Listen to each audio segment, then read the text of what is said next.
Hello there, faithful few, and welcome back to DMS Adventures, where the gang rejoices when we have choices. Yeah, so we recently reviewed the ICECO 68.6 quart cooler, and we just found that that was a little bit too big for some applications. I wanted something a little bit smaller, a little bit lighter, with wheels, for just different applications, like overnight trips, or maybe going out onto a soccer field. So I went looking around Amazon and found this Bodega 37 quart cooler.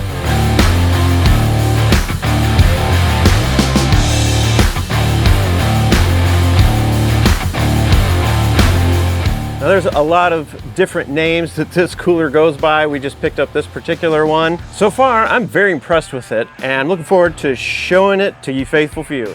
So like the ICECO, this cooler runs off of either an AC outlet or off of your car battery, or even a portable battery like a Jackery. We picked this up for $375. On Amazon, there was like a coupon. Normally it goes for $440. Not entirely sure what the compressor brand is in this, but it does come with a 3-year warranty and a 1-year warranty on everything else. So real quick, we'll just go over some specs for the cooler, and then we will take you around and show you all the bells and whistles, and then we will, and then we will talk about a controlled test that we did with it, our experience so far, and then a little mod that I put together for this cooler in particular. So let's go over the dimensions of this cooler really quick. It is 24 inches across by 15.5 inches wide and 17.5 inches tall. Now with the handle here, that adds an additional 4 inches, so it's 28 inches across. It makes it 17.5 inches wide, as the brackets for the handlebars actually stick out a little bit. So that's 17.5 inches and then still 17.5 inches tall. Now the handle itself extends out 12 inches by releasing this little latch here, and on the other side, you can just pull that out so that you can tote it. So like the ICECO, this one is a dual zone, even though it only has one lid. There are 2 different zones. This is the larger zone at 26.59 quarts, and this is the smaller zone at 10.63 quarts. However, importantly, it does still fit like a standard half gallon of ice cream. This guy is still not light, but it does come in less than the ICECO at 42.3 pounds. So getting it up into the truck or your vehicle shouldn't be too big a deal, and once you get it down out of there, you're able to just wheel it around. All right, so we also did a controlled test on this cooler, testing the difference between the eco mode and the max mode. The room temperature that it was starting out at was about 78 degrees. The battery was at 100% in both cases, and it was drawing 14.3 volts in both tests. In both cases, both compartments started off at 70 degrees on one side, 71 degrees on the other. We had them set to go down to 32 degrees and 0 degrees. So in eco mode, it took 46 minutes to get the first side down to 32 degrees. Now by comparison, in the max mode, it only took 31 minutes and 50 seconds to get it down to 32 degrees on this side. So a savings of about 15 minutes, which is pretty good.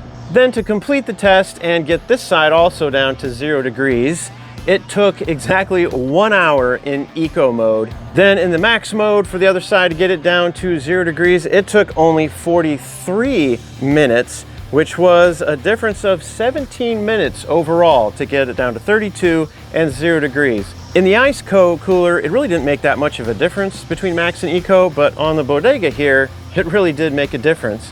So we don't have too much anecdotal information for this one, but there was one time when we were going off somewhere and we needed to go to the grocery store, and we were going to be getting some things that needed to stay cooled for the time that we would be gone. So we went ahead and put this in the back of the truck, and we were able to like get milk and stuff like that, have this running, dump that stuff in there, go have our fun, not worried about whether things were gonna go bad or not, and then came back home.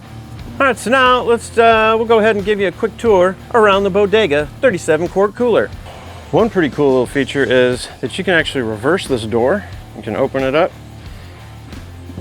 take it off, turn it around, get it fit in to hole right here, and the notch right there, and then close it the other way. You got access to either side. Something else that we like about it, it also has these removable wire racks. Got a small one over here, larger one on this side. Another thing that like is, again, this one also has some LED lighting in, so when you open it up, you got some light in there to be able to see by. It also has a little cutting board inside here that you can remove, shut, and stick it up here in this little spot. Fits right there for cutting things on the cutting board. Just put that back in there, closes up. It has a nice seal around the door there to help keep everything nice and cool. You love the wheels here. The wheels are awesome. Got some vents. Also has these bumpers on the corner that I like. There is a bottle opener on the back side of this here. It seems to be relatively rugged. The only thing I am a little worried about is the handle on this side over here is like a plastic, and it does seem a little bit cheap, especially compared to the ICECO handles. So like I said before, there's the option to put a battery into this cooler here on the back. There is a door you can open up, flip that open, and that is where a spare battery can go. You can put that in. They run about 120 bucks. Not sure how long they last, but anything would be helpful for runtime. All right, so let's fire this thing up and just take a quick look at the controls. You got the power button right here. Turns it on. This is your left compartment current temperature, right compartment current temperature. There's volts you're pulling, whether you're on Fahrenheit or Celsius, whether the Bluetooth is operating, and then eco versus max mode. So we'll start and change the temperature of the compartment.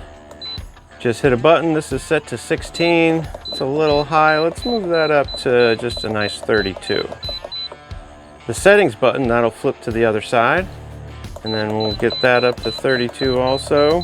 Then if you just start off by hitting the settings button, you will change the eco by just hitting the settings button again. You got on max there, and there's eco mode. That's the main stuff. If you're interested in switching between Fahrenheit and Celsius, leave a note in the comments, or if you're interested in knowing about the cutoff for the battery, leave me a comment down below. But you're not just simply limited to controlling this thing from the control board right here. There's also an app for that. Let me show you.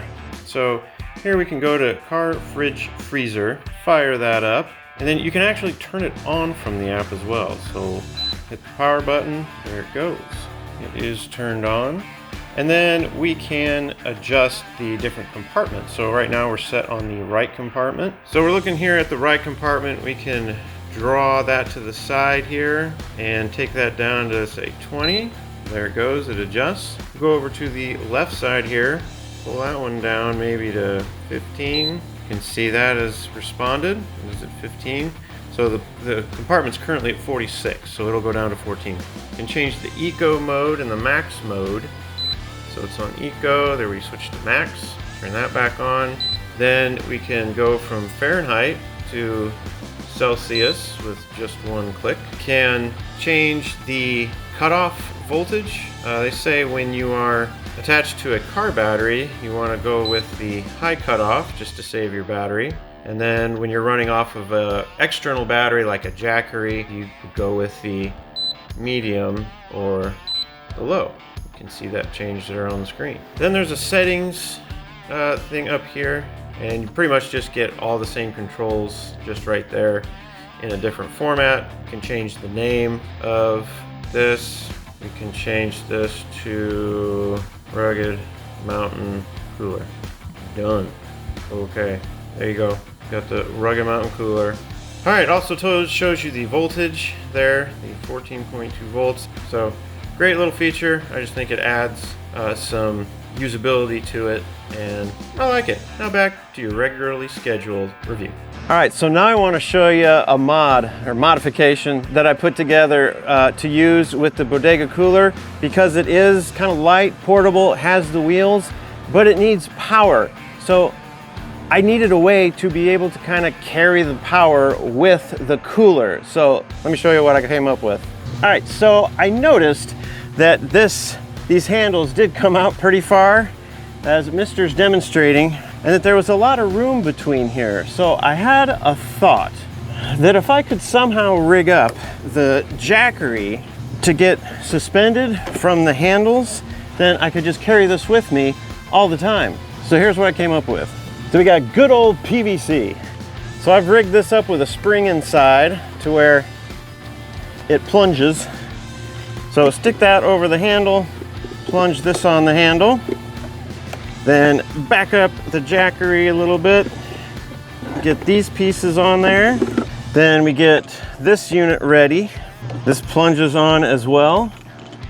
So put that on, and then we lift up the jackery, slide those handles, or those pieces, underneath the handle, and then they latch onto that other PVC piece, and voila. The jackery is now suspended and can travel with the Bodega cooler. Then, in order to keep the power cable accessible, I went ahead and just used a command strip and attached the power block here onto the side of the cooler, and then it plugs in down there, and then we just kind of wrap the cord around the handles here to keep everything together. All right, you faithful few, that is all we got for you today. Just a quick review of the Bodega 37 quart dual zone cooler. Hey, if you have any questions, just leave them down in the comments and I will answer them as quickly as possible. And we want to thank you so much for watching, and you all have a great day.